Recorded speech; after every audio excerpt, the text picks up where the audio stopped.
My future mother-in-law demanded I sign a prenup, so I had my lawyer add a clause about her monthly visits. Veronica had always made it clear I wasn't good enough for her son. At our engagement dinner, she pulled out a manila folder and slid it across the table. "Just standard protection," she said sweetly. "You understand." What I understood was that she thought I was a gold digger, marrying Bryce for his trust fund. The prenup was 47 pages of humiliation. I couldn't touch his inheritance. I'd get nothing if we divorced within 10 years. If we had children, I'd receive a small allowance but zero equity in the family properties. My lawyer, Patricia, read it and whistled. "This is brutal," she said. "She's basically making you a paid nanny with benefits." I thought about walking away, but I loved Bryce, and more importantly, I had a plan.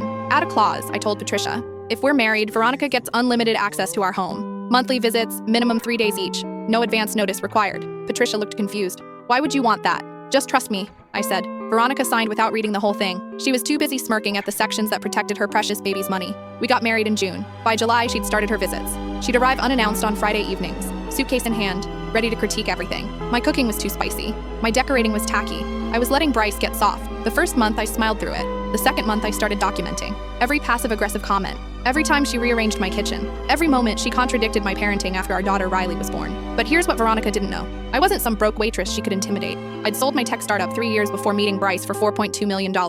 I'd signed an NDA about the sale, so it never came up. I let her think I was dependent on her son while my investment portfolio quietly doubled. Year 3 of marriage. Veronica's visits intensified. She'd show up every 2 weeks, sometimes weekly. The prenup gave her that right. She'd stay in our guest room, reorganizing our lives. One night, she told Riley that Grandma's house was her real home, not this place with me. Bryce finally saw it. He wanted to set boundaries, but I stopped him. The prenup says she can visit whenever she wants, I reminded him. Let her come. By year 5, Veronica had keys to our house.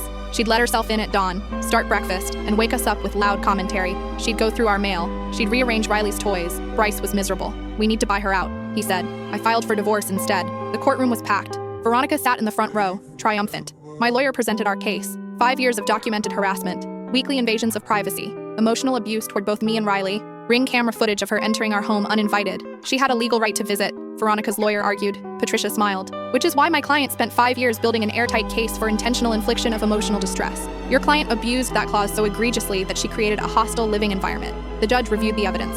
Hundreds of documented incidents. Text messages where Veronica bragged to friends about driving me crazy. He awarded me full custody of Riley, child support, and $2.3 million for emotional damages, paid from Veronica's personal assets. Bryce and I split amicably. He got his inheritance. I got our daughter and enough money to never work again. Veronica got a restraining order and a lien on her house. Last month, she called. She wanted to see Riley. "The prenup gave me rights," she said. "The prenup ended with the divorce," I explained. "And the restraining order is still active. You can apply for supervised visitation in 3 years if you complete court-mandated therapy." Riley asked about Grandma yesterday. I told her the truth. Sometimes people use love as a weapon, and sometimes the best revenge is letting them.